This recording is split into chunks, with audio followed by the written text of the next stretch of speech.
Y recordamos que si en D1 está positivo, en D2 está positivo y en D3 está positivo, el eje está en 60 grados. Pero observamos que aquí hay un cachito negativo, ¿no? Cuando se desvía por D3, hemos dicho que el eje se desvía hacia la izquierda. Entonces, de 60, no es tan significativo como llegar a 30. Entonces, quedaríamos más bien cerca de 60. Puede estar el eje, digamos, en 50 grados y entonces la interpretación es que el eje también está normal, que está entre 0 y 60 grados, está cerca de 50.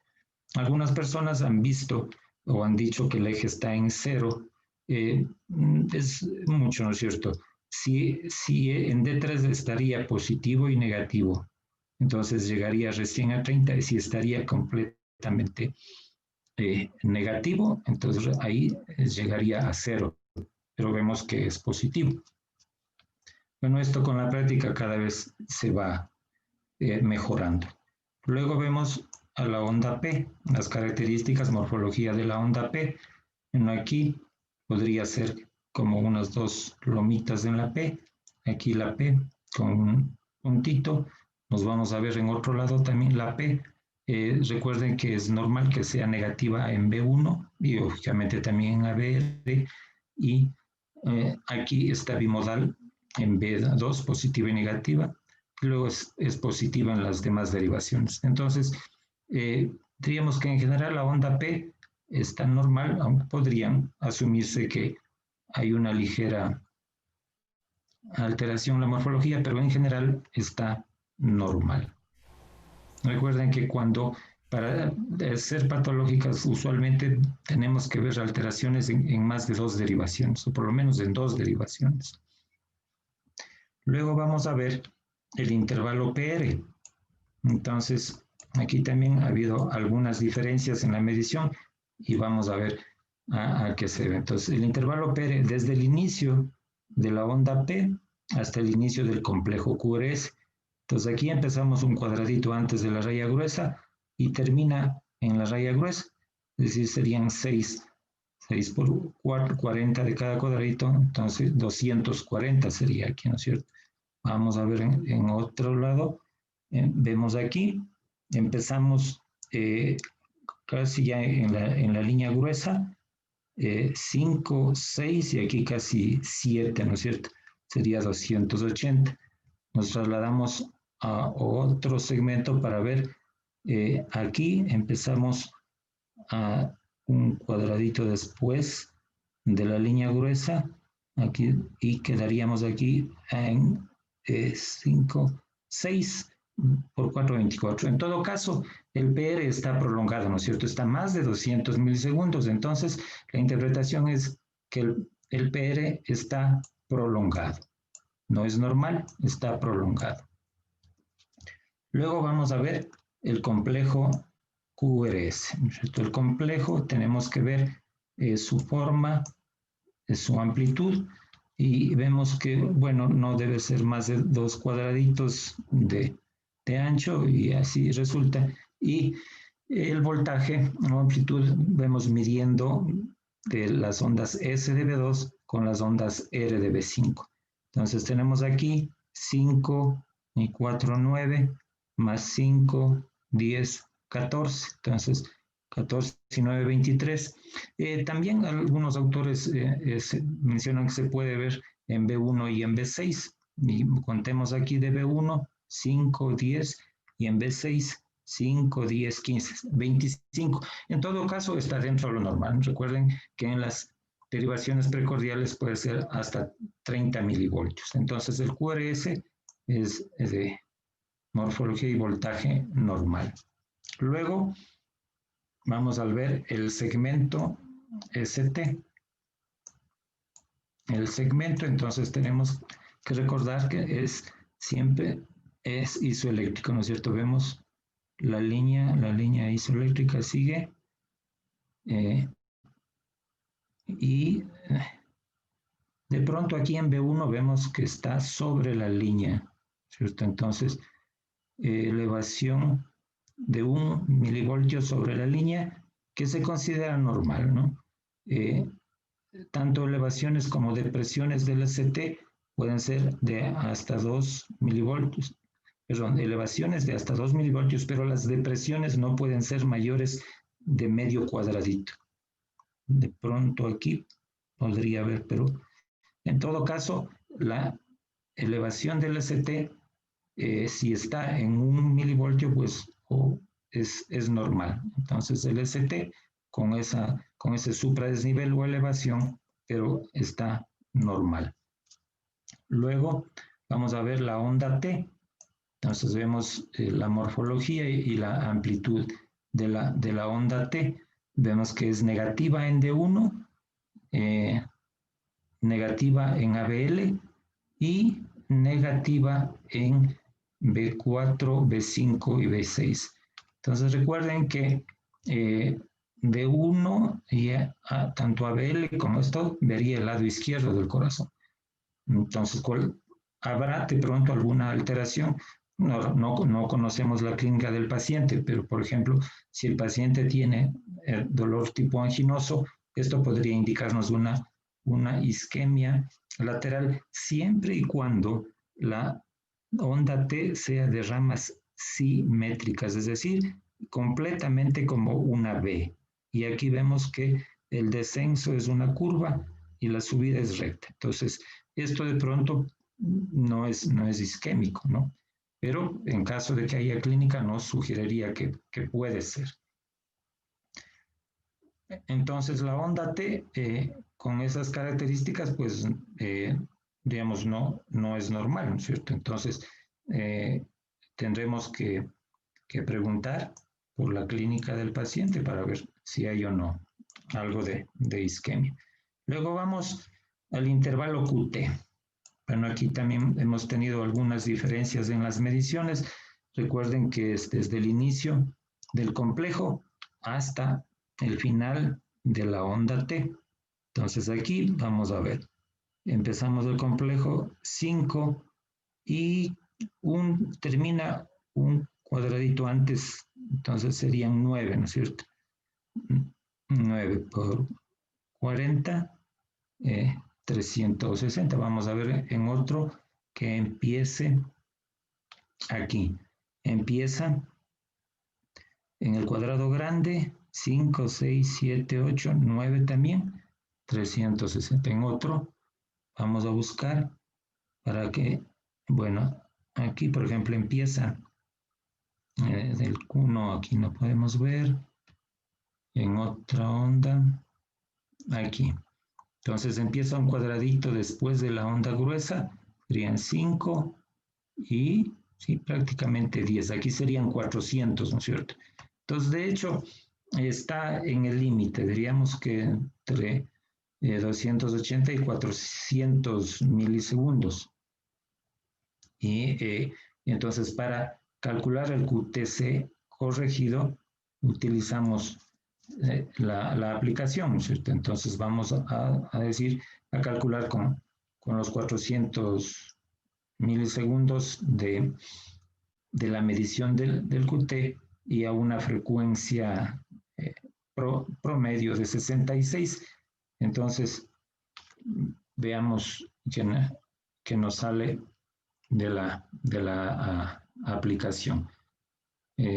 Introducimos el QT medido en milisegundos, ponemos los 400, luego introducimos la frecuencia cardíaca a 66 y ponemos calcular el QTC y nos da un QTC corregido por base de 419. Entonces, con eso, recuerden que el QTC corregido va de 400 a 440. Entonces, el QT teníamos normal y el corregido también normal. Bueno, cualquier variación que hayan tenido ustedes, pues no les he hecho objeciones, solo observaciones y para que sigan mejorando poco a poco.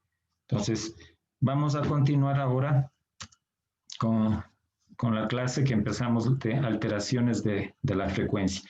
En esta semana veremos alteraciones de la frecuencia, alteraciones del ritmo, extrasístoles, luego crecimientos y sobrecargas y alteraciones por electrolitos. Entonces, la clase de hoy es alteraciones de la frecuencia y sus objetivos son caracterizar los efectos de los trastornos de la frecuencia cardíaca y describir las características de los bloqueos cardíacos. Para recordar que las células especializadas del corazón pues tienen, como recordarán, estas 4 características, ¿no es cierto? Automatismo, que es la capacidad de iniciar un potencial de acción. La excitabilidad, que es la propiedad de una célula para responder a un impulso y lógicamente generar ese potencial de acción. La conductividad, que es la capacidad de conducir el impulso. Y la refractariedad, que es el grado que la célula puede responder a un nuevo estímulo. Recuerden que en la curva de despolarización, potencial de membrana de reposo, la fase 4, despolarización, la fase 0, y la repolarización, fase 1, fase 2, fase 3 y fase 4. Tenemos el periodo refractario absoluto, que es el tiempo durante el cual no puede volver a excitarse la célula, que está aproximadamente a la mitad o un poco más abajo de la fase 3, el periodo refractario relativo, que está hacia la parte inferior de la fase 3, y el estímulo supranormal en la unión de la fase 3 con la fase 4. Esto para recordar como conocimiento que ya habíamos visto. Y luego también recordemos lo del nódulo sinusal, ¿cierto? Que descarga espontáneamente a una frecuencia de 60 a 100 latidos por minuto. El impulso eléctrico es conducido por las vías internodales hasta el nódulo aurículo-ventricular. Aquí la velocidad de conducción disminuye. Esto permite pues que las aurículas se contraigan antes que los ventrículos. Luego del nódulo empieza el sistema de Purkinje. Entonces las fibras cambio conduce ya más rápido. Estas fibras se originan en la unión del nodo AB con las haz de His. Las de His, recuerden que se divide en una rama derecha que va hacia el ventrículo derecho y una rama izquierda que va sobre el tabique al ventrículo izquierdo. La rama izquierda a su vez se divide en una división póstero-inferior y una división antero-superior. Y al final están las fibras de Purkinje que van hacia las caras externas de los ventrículos. Entonces, cuando el nódulo sinusal falla por cualquier motivo, entonces el nodo AB pasa a acomodar, pero lógicamente a una frecuencia menor, entre 40 a 60 latidos por minuto. Y si este falla, entonces cualquier parte de las fibras de Purkinje puede actuar como marcapaso, incluso las fibras distales que pueden latir a una frecuencia de 35 a 40 latidos por minuto. Entonces, con esta revisión, digamos que existen 2 tipos generales de alteraciones de la conducción cardíaca, que son los trastornos de la frecuencia y los trastornos de la conducción del impulso eléctrico. Y varias son las causas de estas alteraciones. Pueden ser congénitas o adquiridas por cambios degenerativos del sistema de conducción, por isquemia, infarto, desequilibrios hidroelectrolíticos, enfermedades inflamatorias, infecciones o incluso efecto de los medicamentos. Los efectos patológicos de los trastornos de la frecuencia son consecuencia de que interfiere con la capacidad de bomba del corazón. Así, a frecuencias demasiado rápidas se reduce el tiempo de llenado diastólico, lo que a su vez causa una disminución del volumen latido y por tanto la perfusión tisular. Esta perfusión también se ve afectada por frecuencias demasiado lentas que reducen el flujo sanguíneo a órganos vitales como por ejemplo el cerebro, causando manifestaciones clínicas como aquí se ve el síncope. Vamos a entrar al estudio de las bradicardias, ¿no? Pues se denomina bradicardia a cualquier ritmo cardíaco con una frecuencia menor a 60 latidos por minuto. Este es un ejemplo de la bradicardia sinusal. Entonces se presenta con una onda P y un intervalo PR normal, con el eje de la P que está lógicamente entre 0 y 90 grados para ser sinusal. El estímulo vagal y medicamentos como beta bloqueadores son los que disminuyen la frecuencia de descarga del nódulo sinusal causando bradicardia. Esta bradicardia puede ser normal en atletas entrenados y durante el sueño. Por lo general, la bradicardia es benigna, pero de pronto puede causar inestabilidad hemodinámica y es un signo de mal pronóstico cuando se presenta en pacientes con infarto de miocardio o luego del paro cardíaco en la reanimación pulmonar. Aquí se está mostrando lo que es el paro sinusal o pausa sinusal. Es la falta de descarga del nódulo sinusal. Causa un pulso irregular hasta que otro marcapaso desarrolle una frecuencia de escape y toma el control. O como puede verse aquí, luego del paro o pausa, el mismo nódulo sinusal ha sido el que vuelve a latir. Entonces puede causar estos periodos prolongados de asistolia y predispone al desarrollo de arritmias. El paro sinusal es causado por la enfermedad del nódulo sinusal. Puede verse en el evento cerebrovascular, en el infarto agudo de miocardio, en las miocarditis agudas, en el apnea del sueño, en el tono vagal excesivo, en la toxicidad por digital y tanto en la hiper como en la hipopotasemia. Aquí se presenta lo que es el bloqueo sinusal, es decir, se bloquea la salida del estímulo del nódulo y no logra despolarizar a las aurículas. Existen 3 tipos. Aquí se presenta en el tipo 1, el intervalo entre una onda P y la siguiente se acorta y luego aparece la pausa. Entonces, mire, este sería el intervalo normal, se acorta el intervalo entre P y P y luego aparece la pausa. Ese, entonces, es un bloqueo sinusal, ¿no? Entonces, vemos las ondas P, la onda P, la onda P, y aparece una pausa. En el tipo 2, en cambio, los intervalos de bloqueo son múltiplos exactos del ritmo sinusal. Claro, entonces aquí vean que descarga, descarga, descarga y de pronto se para, se hace una pausa y vuelve descarga, descarga, descarga. Ese es el tipo 2. Y el tipo 3 es parecido al paro sinusal, pero es más corto. Es mucho más raro de ver. Luego vamos a revisar lo que es el ritmo de la unión aurículo-ventricular. Entonces, si el impulso no se origina en el nódulo sinusal, recordarán, el nodo auriculoventricular actúa como marcapaso.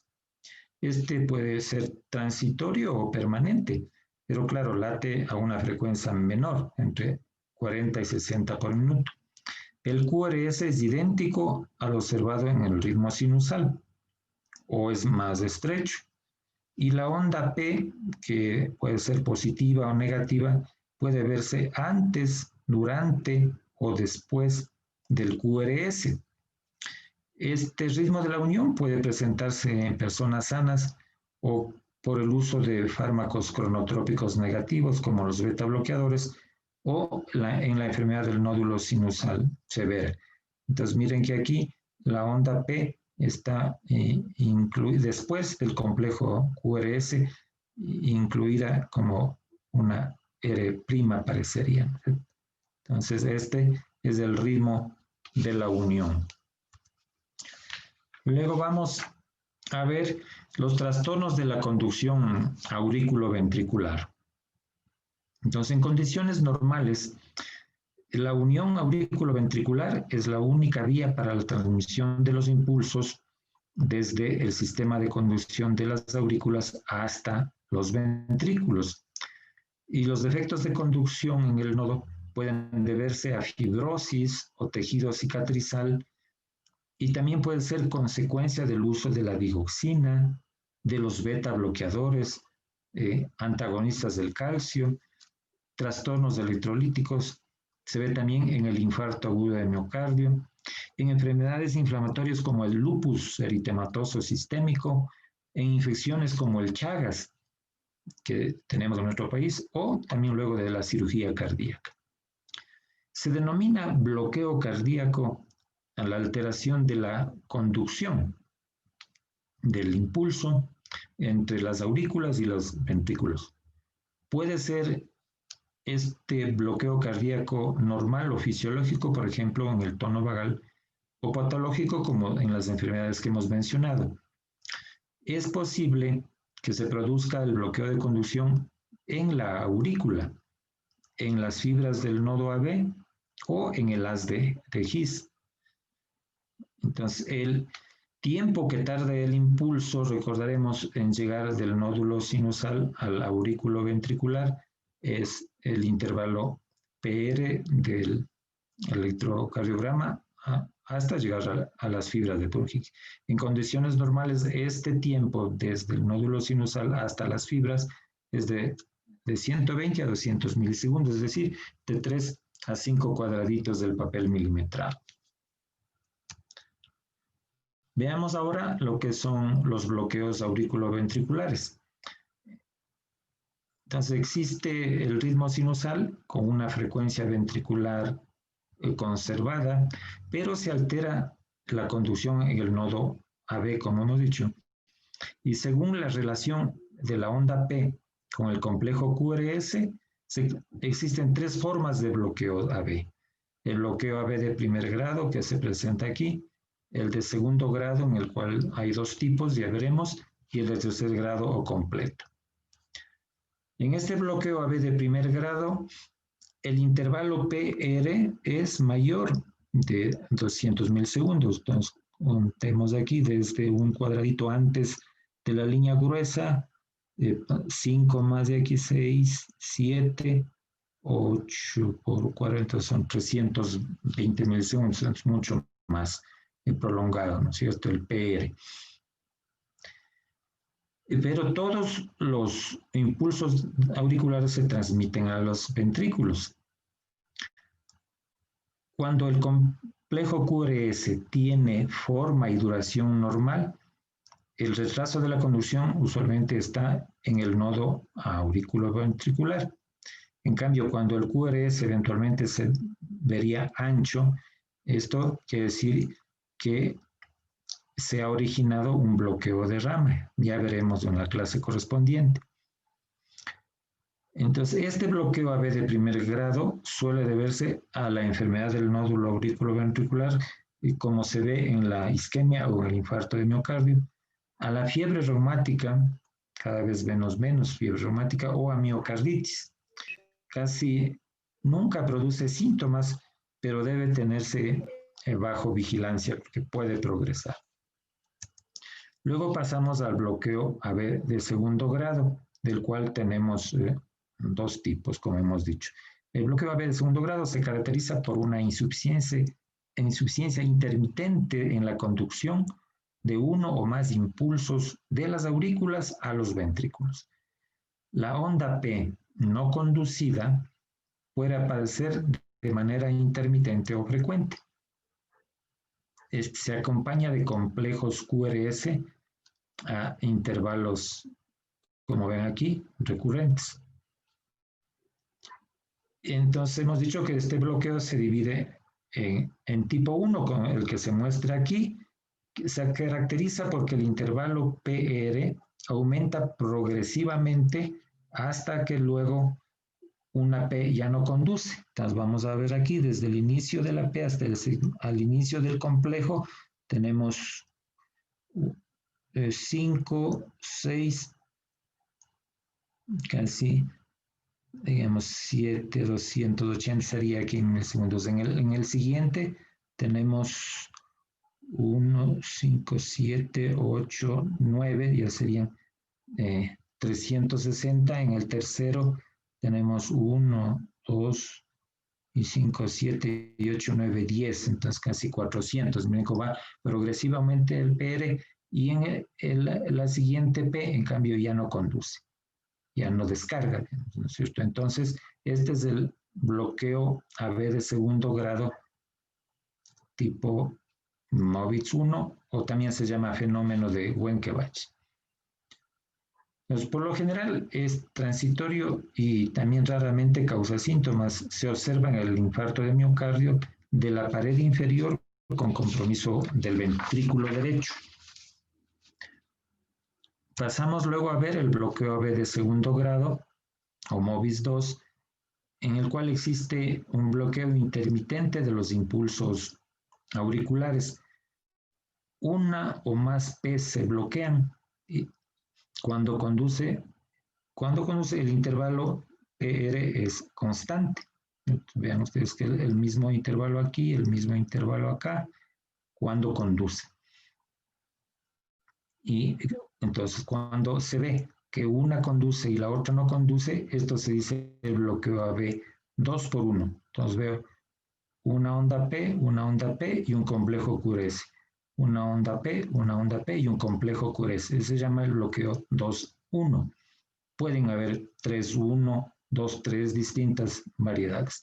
Se observa en el infarto de miocardio, igual de la pared inferior, conlleva una tasa de mortalidad elevada y puede progresar a un bloqueo cardíaco completo. Aquí se ve lo que es el bloqueo AB completo. Ocurre cuando se pierde la conducción entre aurículas y ventrículos. Entonces, las despolarizaciones auriculares y ventriculares están dadas por distintos marcapasos. El auricular puede ser sinusal o en otro sitio con una frecuencia normal, pero en cambio la frecuencia ventricular es baja, entre 30 o 40 latidos por minuto.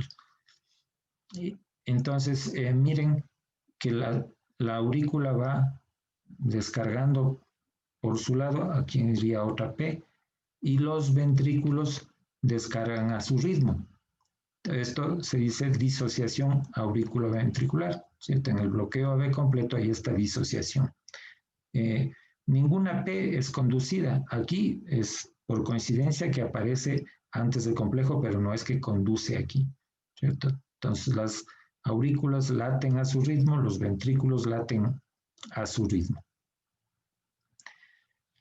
Entonces el bloqueo este AB completo obviamente reduce el gasto cardíaco, se presenta con episodios de síncope llamados ataques de Stock-Adams, han de haber oído alguna vez, y otras manifestaciones son el mareo, la intolerancia al esfuerzo o una falla cardíaca aguda. La mayoría de estos pacientes ya necesitan un marcapaso permanente. Vamos a pasar a ver ahora lo que son los bloqueos intraventriculares. Entonces, para recordarnos, ¿cierto?, de del nódulo sinusal, el nódulo auriculoventricular, empiezan las fibras de Purkinje formando lo que es el haz de His, se divide, la rama derecha va al ventrículo derecho, la rama izquierda se divide en una división, una antero superior y otra postero inferior. Entonces, el bloqueo de rama es un retardo o interrupción de la conducción del impulso en una de las ramas del haz de His, causando asincronía en la activación del ventrículo correspondiente. Como la conducción del impulso se demora en atravesar el sector de la rama afectada, entonces digamos que está afectado el ventrículo izquierdo, entonces del ventrículo izquierdo debe activarse a través del ventrículo derecho y la transmisión a través del septo es muy lenta. El sistema de Purkinje por eso se prolonga el complejo QMRS, como veremos en las figuras. Entonces vamos a ver lo que es el bloqueo de rama derecha. Entonces, cuando la duración del complejo es menor de 120 segundos, el bloqueo de rama derecha se llama bloqueo incompleto o de bajo grado. Y si el QRS es mayor de 120 segundos, como en este caso, el bloqueo se llama completo, avanzado o de alto grado. Entonces, los criterios electrocardiográficos para el diagnóstico del bloqueo completo son esta imagen R en B1 y B2, veamos, R, S, sea pequeña o sea grande como la de B1 y una R prima, R grande, R prima grande en B1 y en B2. Entonces, R, S, R prima, R, S, R prima en B1 y B2. También, viendo D1, B5 y B6. En D1 vemos QRS, QRS en D1, QRS en B5, QRS en B6. Y vemos en D1 esta S bien profunda y en B6 esta característica de la S profunda y con una duración mayor de 0,4 segundos. Esa es otra característica, que sea profunda y ancha. ¿Sí?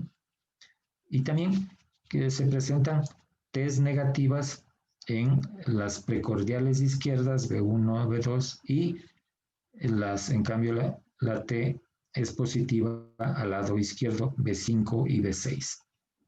Entonces, esta es la imagen del bloqueo de rama derecha. Pasamos a ver ahora el bloqueo de rama izquierda. Vamos a recordar aquí cómo son los vectores de despolarización.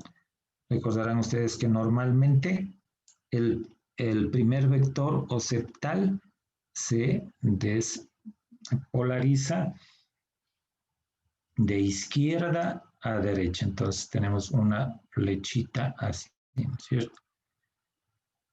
Pero en este caso del bloqueo de rama izquierda, la secuencia esta de activación ventricular se modifica ya que se inicia desde el lado derecho, porque hemos dicho, si el bloqueo es en el lado izquierdo, el ventrículo izquierdo debe despolarizarse a través de la activación del lado derecho. Entonces, el primer vector de despolarización, en vez de ser de izquierda a derecha, es de derecha a izquierda y un poco hacia adelante y hacia abajo. Recuerden, la punta positiva, la cola negativa, ¿cierto? Entonces, claro, y es pequeñito, ¿no? Entonces, por eso puede no verse. Generalmente puede haber o no una pequeña R minúscula o no verse en B1 o en B2, parece ni verse, ni tampoco se ve la Q en B5 o B6, ¿no? Porque no logran ver al vector que es muy, muy pequeño. En cambio, el segundo vector, ¿no es cierto? En cambio, este sí es, como es muy, muy grande y viene bloqueado, diríamos, el segundo vector, entonces produce una onda S de gran voltaje con un empastamiento en la parte del vértice y asimismo, si es que el complejo es mayor de 0,12 segundos, es un bloqueo completo. Si es más angosto, con menos 2 segundos, es incompleto. Entonces, existen también asimismo criterios para el bloqueo de rama izquierda. ¿Cómo son? ausencia de onda Q en D1, ausencia de onda Q en ABL, en B5 y en B6. La presencia de una onda R, onda R, que decimos onda R,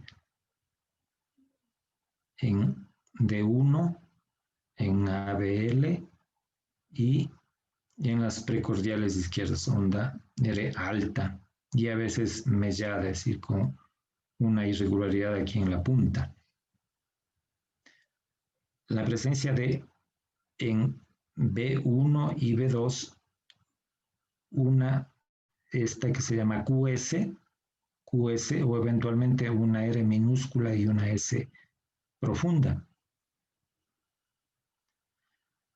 Y también hay que ver la zona de transición. Recuerden que normalmente la R puede o no aparecer en B1, pero en B2 ya se ve, va aumentando en B3, y la transición, es decir, que se vea R y S casi iguales desde en B4.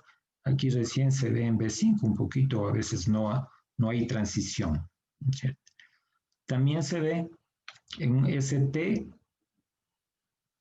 supradesnivelado, miren la línea isoeléctrica es esta y el ST está supradesnivelado en B1 y B2.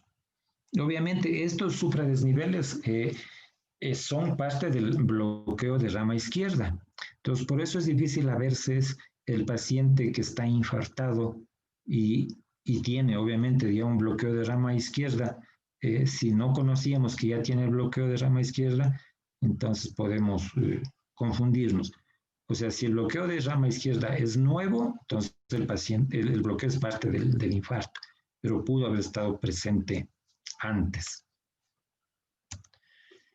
Para recordar, y como mnemotecnia, estas figuras de lo que es el bloqueo de rama derecha, decimos, tiene una onda R alta y ancha en B1 y una onda S ancha y profunda en B6. Y el bloqueo de rama izquierda, en cambio, tiene una onda S profunda en B1 y una onda R alta y ancha en B6. Entonces, estas imágenes debemos grabarnos y recordar el momento que estemos analizando un electrocardiograma.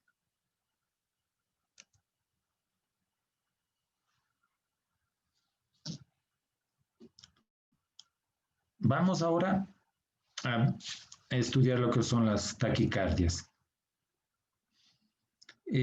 Por definición, la taquicardia es un ritmo con una frecuencia mayor a 100 latidos por minuto. Se clasifican en dos grupos según la duración del QRS y según el ritmo.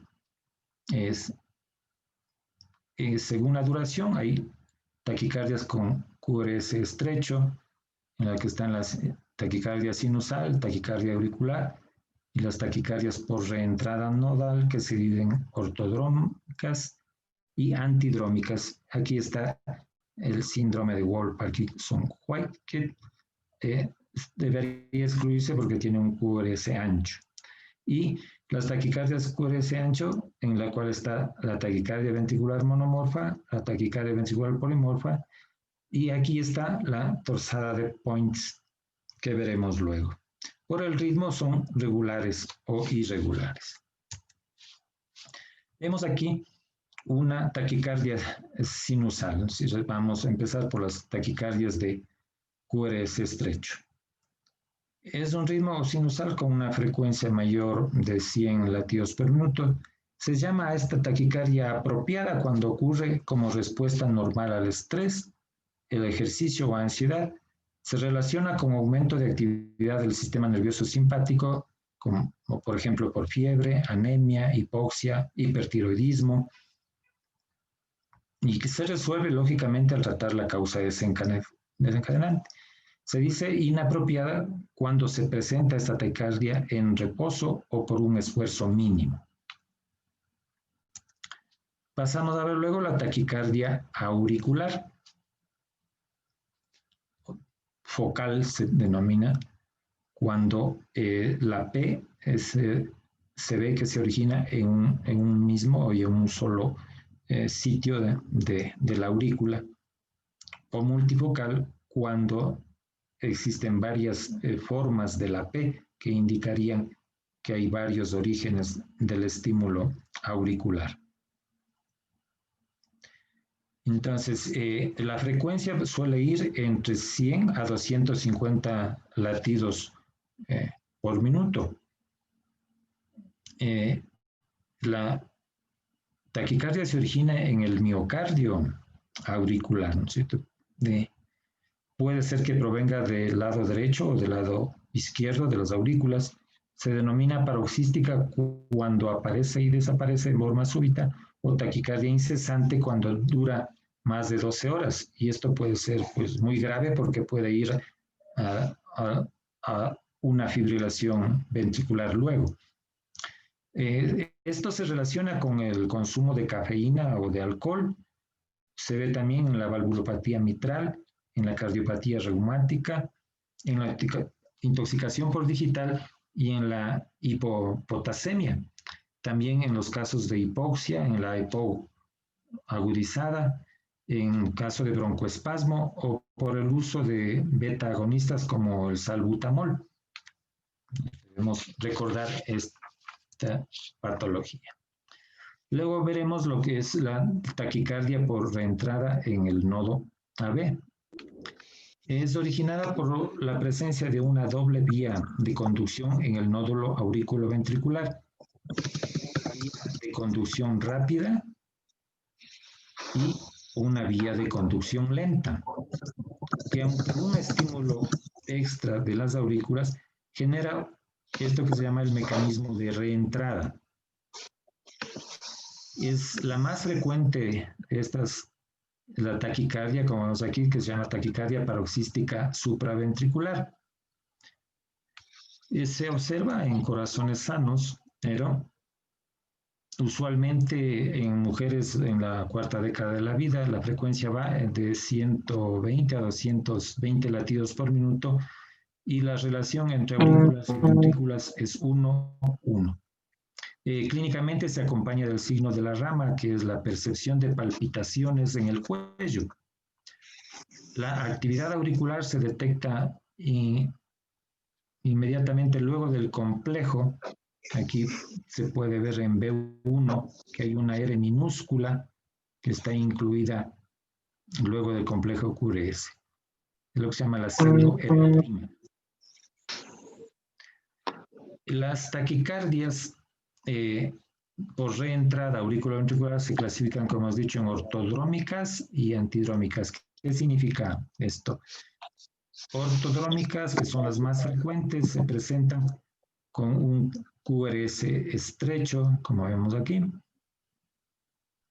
ya que el estímulo pasa de las aurículas a los ventrículos a través del nodo AB, como normal, y vuelve por una vía accesoria y completando así la reentrada. Es decir, se ve a veces cuando puede verse una P invertida en las derivaciones inferiores como ABL, pero aquí no alcanzamos a distinguirlo. Las antidrómicas, taquicardias antidrómicas son menos frecuentes, se presentan con el QRS ancho, porque la activación ventricular ocurre por una vía anómala. Pasa el estímulo de aurículas a ventrículos por una vía anómala, que es la anterógrada, y regresa por el nodo AB.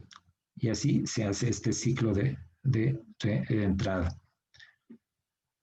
Y con el ritmo sinusal, las vías accesorias originan un PR corto y se presenta la onda delta, que esto es lo que se llama el síndrome de preexcitación ventricular o el Wall-Parkinson-White. Esta es la onda delta en la parte inicial de la onda R, ¿no? Podemos ver acá la onda delta en la parte inicial de la R. Esta es la imagen del World Parkinson White. Finalmente veremos lo que son las taquicardias con QRS ancho. Aquí está un ejemplo de lo que es la taquicardia ventricular monomorfa, que tiene esta forma así.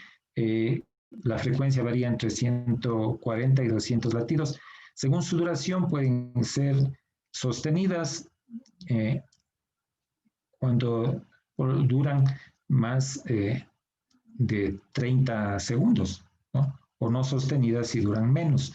Son de muy mal pronóstico porque pueden terminar en fibrilación ventricular y muerte súbita. Rara vez se logra ver porque estos son casos registrados más que nada en monitoreo. Y finalmente veremos lo que es la taquicardia ventricular polimorfa o helicoidal. Entonces los QRS son de diferente morfología, los intervalos RR son variables y claro, se presenta esto con un paro cardiorrespiratorio o síncope. Entonces esta es la denominada torsada de Points. ¿No es cierto? ¿Por qué se llama así? Porque gira, como que gira y rota alrededor de un punto. La polaridad del complejo QRS cambia de positiva a negativa y vuelve a ser positiva, negativa.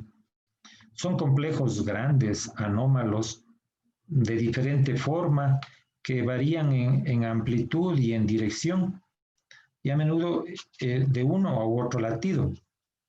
Tiene una frecuencia que va de 100 a 180 o pueden llegar a veces hasta los 300 latidos por minuto.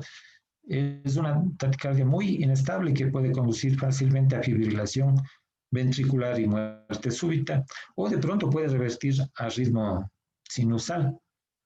Se origina por la asociación de un QRS sinusal que vemos aquí como 1. Luego le sigue un extrasístole que se llama extrasístole acoplada.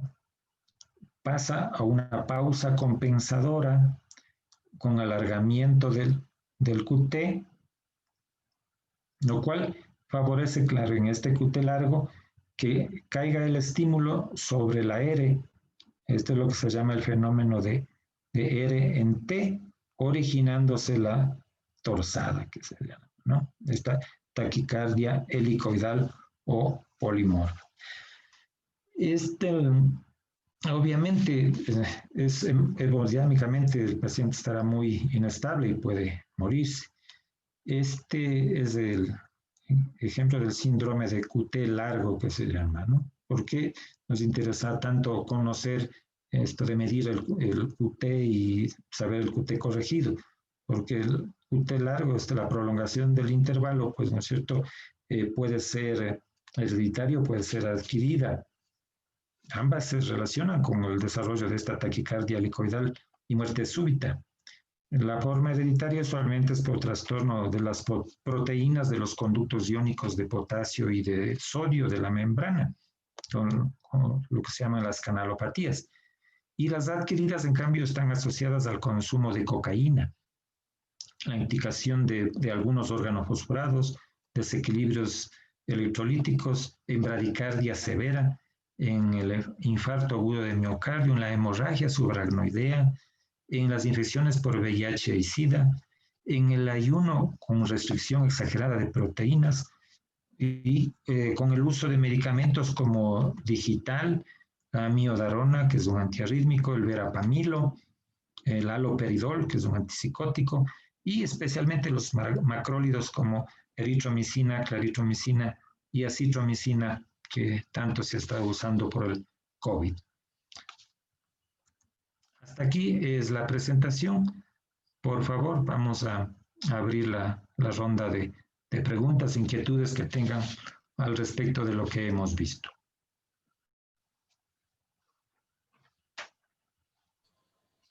Muchas gracias, estimado doctor, la presentación. Pues les invitamos a todas las personas que han participado en esta en esta clase, pues escribir sus preguntas en el chat para comenzar un diálogo con el docente.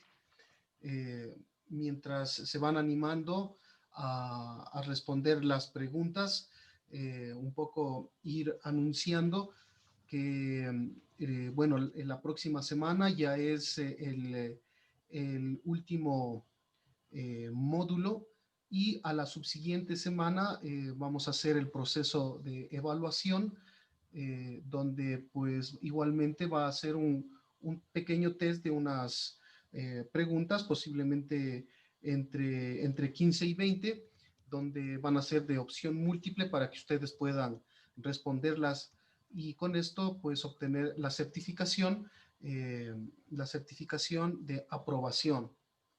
Estamos ya mirando el ingreso de las preguntas. Voy a dar lectura a la primera pregunta. Solicita si por favor se puede repetir el tema de ritmo de la unión AB.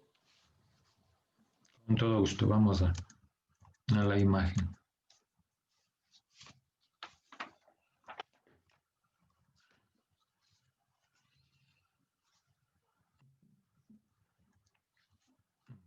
Tal vez deberíamos ver la imagen para luego en los trastornos de conducción auriculoventricular, ¿no es cierto? Hemos dicho que si el nódulo sinusal está enfermo, por algún motivo no funciona, entonces comanda como marcapaso el nodo auriculoventricular, originándose así pues el ritmo de la unión. Entonces, en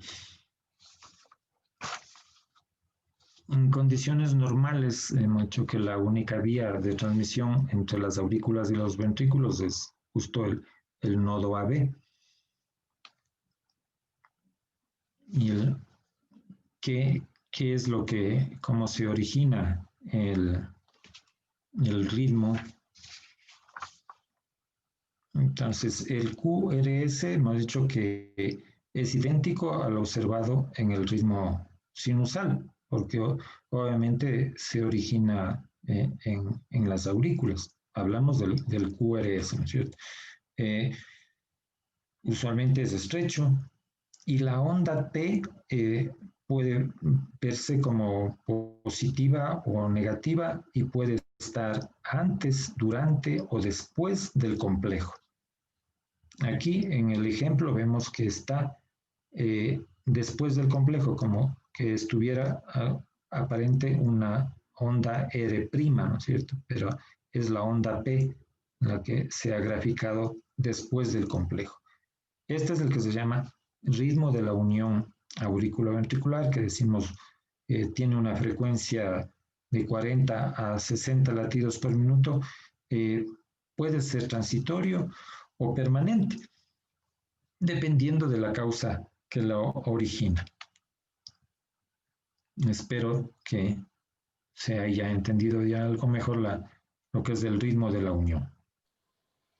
Muchas gracias. Ya nos irán informando la retroalimentación de la recepción de la respuesta. La siguiente pregunta: ¿en qué caso de una taquicardia ventricular polimorfa puede revertir a ritmo sinusal? Siempre que es dependiendo de la causa, ¿no es cierto? De que por qué es causada la taquicardia, esta taquicardia llamada helicoidal o ventricular polimorfa, ¿no es cierto? Entonces, bueno, si el problema es congénito, probablemente sea progresiva, hablando del síndrome de QT, ¿no es cierto? El QT largo, que sería uno de los orígenes de esta taquicardia ventricular, o por las enfermedades que pueden haber.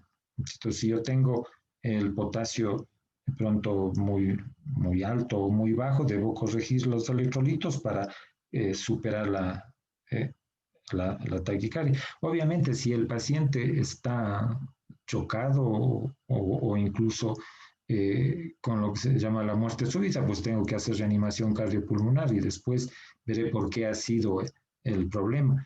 Entonces, no podemos decir, si el paciente tiene un corazón estructuralmente normal y el problema es externo al corazón, usualmente el ritmo podría volver a ser sinusal, ¿no? Salvo que el corazón esté alterado o alguna droga sea la que le haya estado bloqueando, digamos que en la intoxicación digitálica o en la sobredosis de amiodarona, verapamilo prácticamente ya no tenemos intravenoso, antes había, o sobredosis del haloperidol. Entonces, en esos casos, terminado el efecto del medicamento, podría volver al ritmo sinusal porque ya termina el alargamiento del QT. Entonces, una vez que el QT regrese a lo normal, puede eventualmente el ritmo volver a sinusal. Esa sería la explicación. Muchas gracias. Ya están llegando la retroalimentación de las respuestas y pues las personas que han planteado las preguntas agradecen las respuestas, están conformes.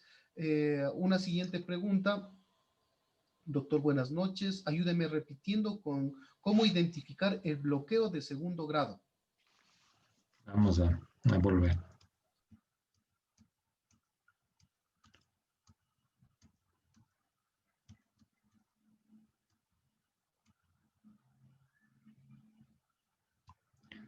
Bueno, entonces hemos dicho que el bloqueo AB de segundo grado es de dos tipos, ¿no?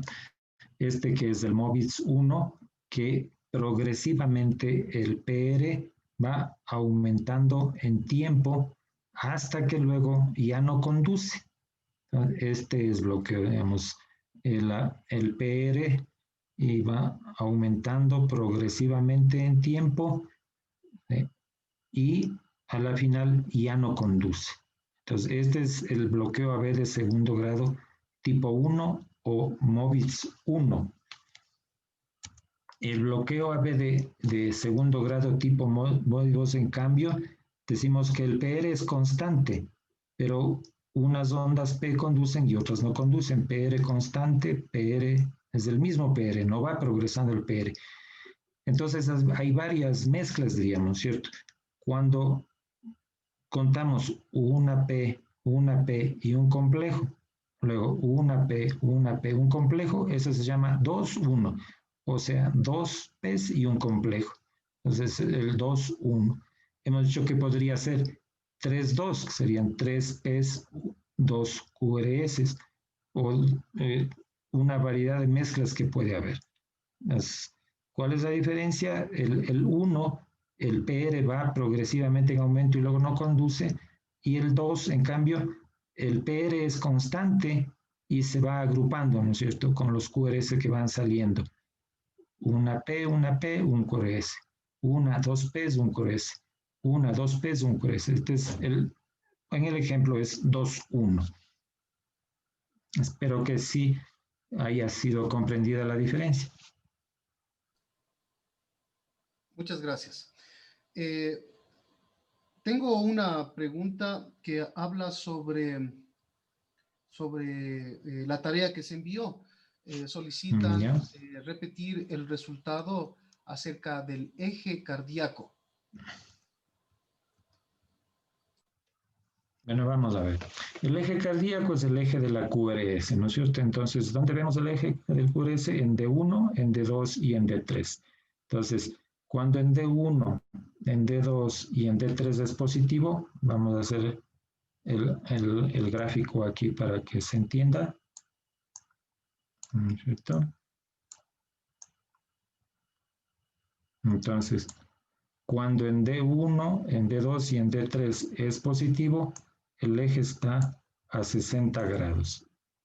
Entonces, como vemos que se desvía por D3, está desviándose hacia el lado izquierdo.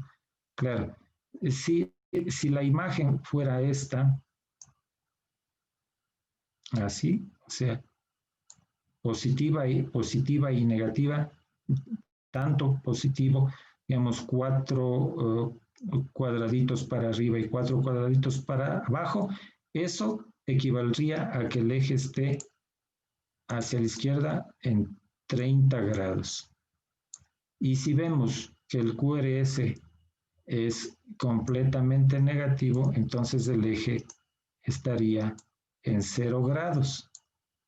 Entonces, en este caso hemos dicho que, claro, el eje es positivo, positivo. Tiene un cachito de negativo, es decir, algo desviado a la izquierda, pero es muy poco.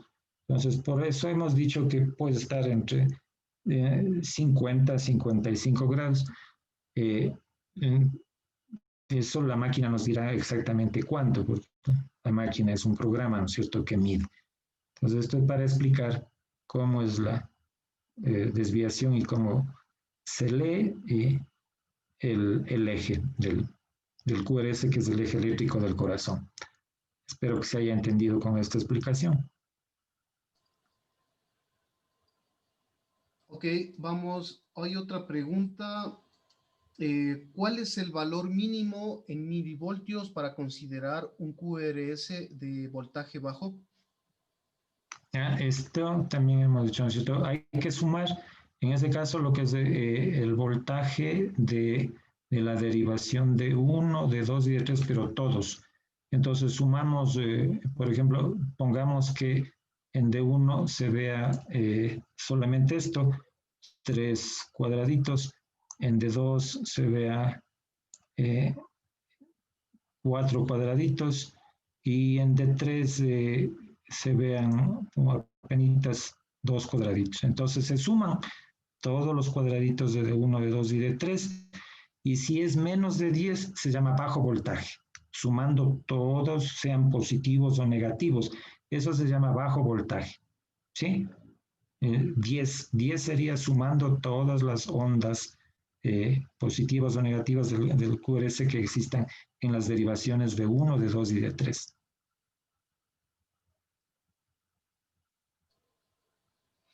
Ok, la siguiente pregunta, por favor, si nos puede repetir la parte de los bloqueos de rama.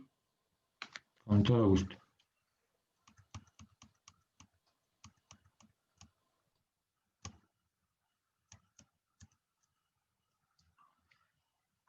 Entonces, hemos dicho, ¿no es cierto?, que cuando la conducción se interrumpe, si es en la rama derecha, entonces la activación del ventrículo derecho vendrá desde el lado izquierdo. Y cuando el bloqueo se produce en la rama izquierda, de este pedazo, la activación vendrá a través del lado derecho. Pues por eso es que se cambian las formas y el QRS se hace ancho, ¿no es cierto? Entonces hemos dicho, en el bloqueo de rama derecha, como mnemotecnia que habíamos dicho, ¿no es cierto? Que vemos que en B1 es alto y ancha en B1 y el B6 es profundo y ancho en el bloqueo de rama derecha. Y en el bloqueo de rama izquierda decimos que B1 es ancho y profundo en B1 y es ancho y alto en B6 como mnemotecnia y recordamos así las características, ¿no es cierto?, del bloqueo de rama derecha. Ancho y positivo en B1 y ancho y profundo en B6. Debe ser más de 0,4, no ejemplo, más de un cuadrado. Y el bloqueo de rama izquierda, ancho y profundo en B1 y ancho y alto en B6. Esas son las características de la imagen de los bloqueos.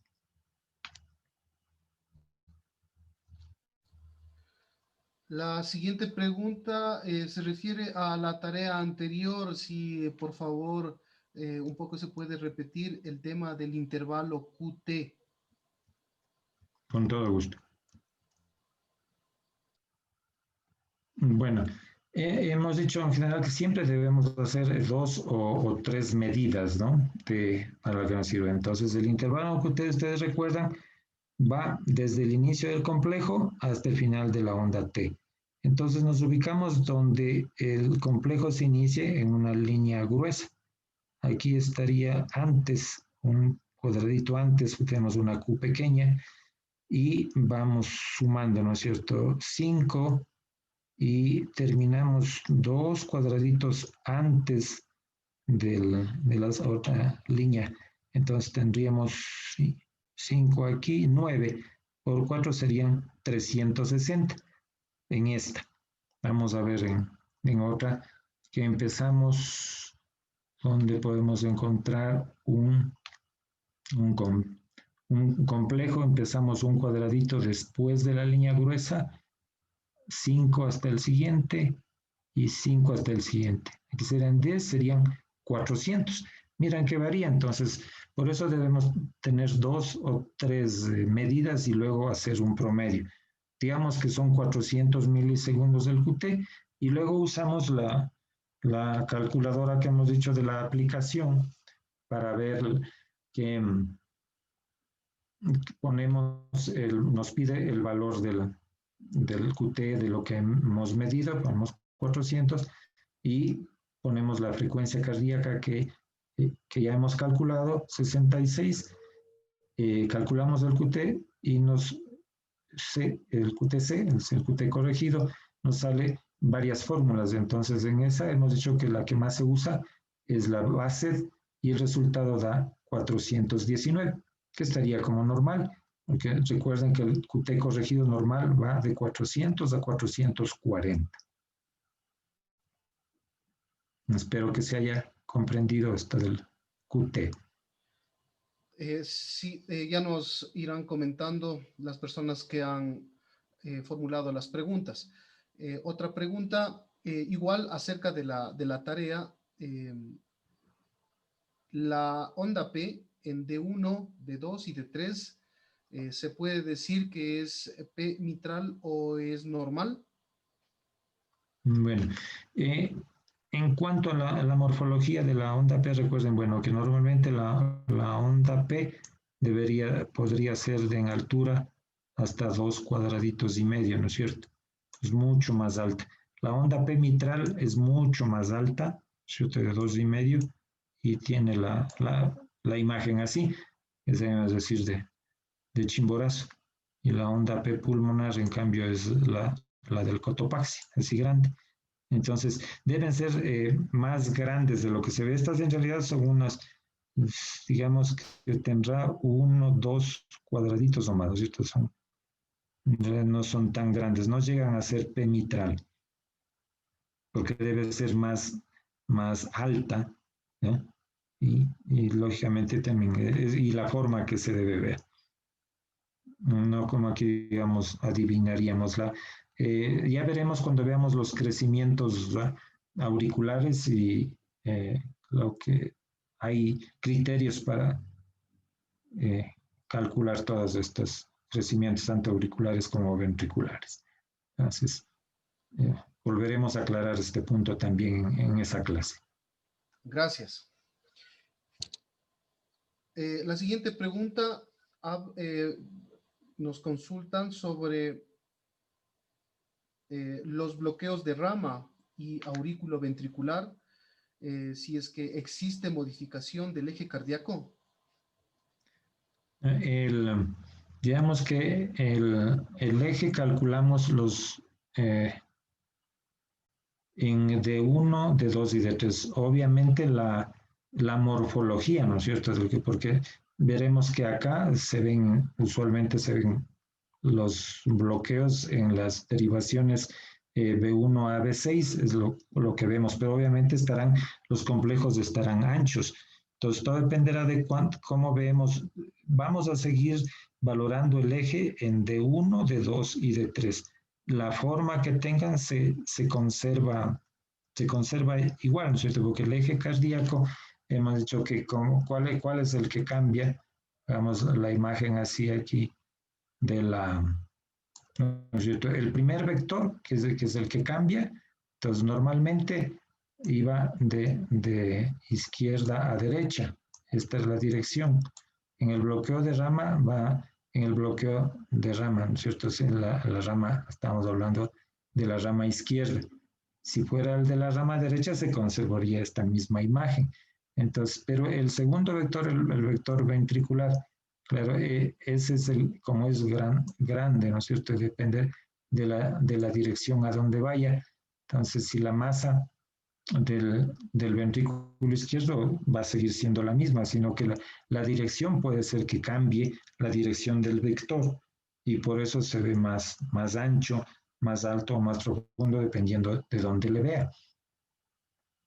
Esa sería la explicación. Gracias. La siguiente pregunta se refiere a la onda delta. ¿En qué situaciones podría verse? ¿Se podría ver tal vez en bloqueo de rama izquierda? Este es un ejemplo de bloqueo de rama izquierda. Entonces miren que buscando la onda delta se presenta al inicio de la rama ascendente de la R y vemos que es limpia, no nítida, ¿no? El ST supra, más bien supra desnivelado, pero no. Esta es una R', diríamos, que es diferente, ¿no es cierto?, a lo que es la onda delta. Podría confundirse esto con una onda delta, pero no es por el ancho. Vamos a ver que como de la imagen de el Wall Parkinson White. Miren que entonces estamos aquí más al inicio de la rama ascendente de la R. Aquí, esta es la onda delta, ¿sí? Al inicio de la rama ascendente de la R. Es una muesquita que se llama la preexcitación ventricular. También en la siguiente clase de arritmias nos dedicaremos también algo más a aclarar estos cambios.